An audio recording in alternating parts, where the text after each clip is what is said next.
پاکستانی ریاست کے خلاف نبرد آزما بلوچ قوم پرست عسکریت گروہ پچھلے کئی برسوں سے پاکستان میں موجود چینی باشندوں کو نشانہ بنا رہے ہیں، جس کی بنیادی وجہ ان کا سی پیک اور گوادر منصوبوں سے منسلک ہونا ہے۔ چینیوں کو نشانہ بنانے کے زیادہ تر واقعات کراچی میں پیش آئے ہیں۔ ماضی میں بلوچ عسکریت پسند گروپ چینی باشندوں کو نشانہ بنانے کے لیے فدائین ٹائپ گوریلا کارروائیاں کرتے رہے ہیں، جن میں تمام حملہ آور لڑتے ہوئے مارے جاتے تھے۔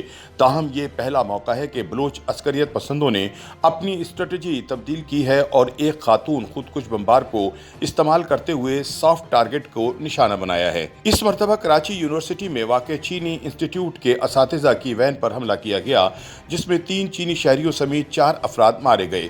جامعہ کراچی میں ہونے والے خودکش دھماکے کے نتیجے میں ایک رینجر اہلکار سمیت 4 افراد زخمی بھی ہوئے۔ اس واقعے کی ذمہ داری علیحدگی پسند تنظیم بلوچ لبریشن آرمی یا BLA کے مجید بریگیڈ نے قبول کی ہے اور خودکش بمبار کی شناخت شاران بلوچ کے نام سے کروائی ہے، جو کہ 2 بچوں کی ماں تھی۔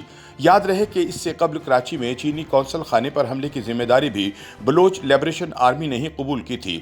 بلوچ علیحدگی پسند ماضی میں بھی چینی حکومت کو خبردار کر چکے ہیں، کیونکہ ان کے مطابق سی پیک بلوچ سرزمین اور اس کے قدرتی وسائل پر قبضہ کرنے کا منصوبہ ہے اور اگر اس منصوبے کو ترک نہیں کیا جاتا تو انہیں نشانہ بنایا جائے گا۔ پاکستان میں حالیہ برسوں میں ہونے والے چند بڑے حملے پاک چین اقتصادی راہداری پروجیکٹ یا سی پیک کے آغاز کے بعد کیے گئے۔ بلوچستان کے ساحلی شہر گوادر میں مئی 2004 میں بھی چینی انجینئرز اور ٹیکنیشنز کی ایک گاڑی کو نشانہ بنایا گیا تھا۔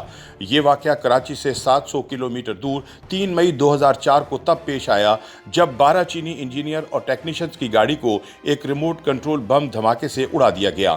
اس حملے میں 3 چینی انجینئرز ہلاک ہوئے تھے۔ اس کے بعد کراچی میں واقع چینی قونصل خانے کے باہر 23 جولائی 2012 کو ایک بم دھماکہ کیا گیا تھا، تاہم اس حملے میں کوئی جانی نقصان نہیں ہوا تھا۔ بعد ازاں 30 مئی 2016 کو کراچی کے علاقے گلشن حدید میں چینی انجینئر کی گاڑی کو ریموٹ کنٹرول بم سے نشانہ بنایا گیا تھا۔ اس حملے میں چینی شہری اور ان کے ڈرائیور کو معمولی زخم آئے تھے، لیکن اس حملے کی ذمہ داری سندھو دیش ریولیوشنری پارٹی نامی گروپ نے قبول کی تھی۔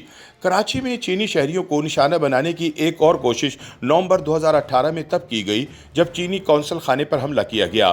یہ حملہ 23 نومبر 2018 کو ہوا تھا، جو پولیس کے مطابق ناکام بنا دیا گیا تھا۔ اس حملے کی کوشش میں 7 افراد ہلاک ہوئے تھے، جن میں 3 حملہ آور، 2 عام شہری اور 2 پولیس اہلکار شامل تھے۔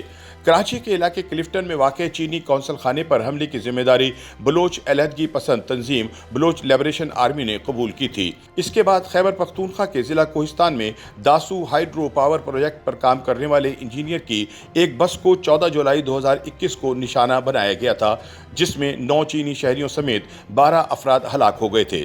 اس کے بعد 28 جولائی 2021 کو نامعلوم افراد کی فائرنگ سے کراچی میں ایک چینی شہری حملے میں زخمی ہو گیا تھا۔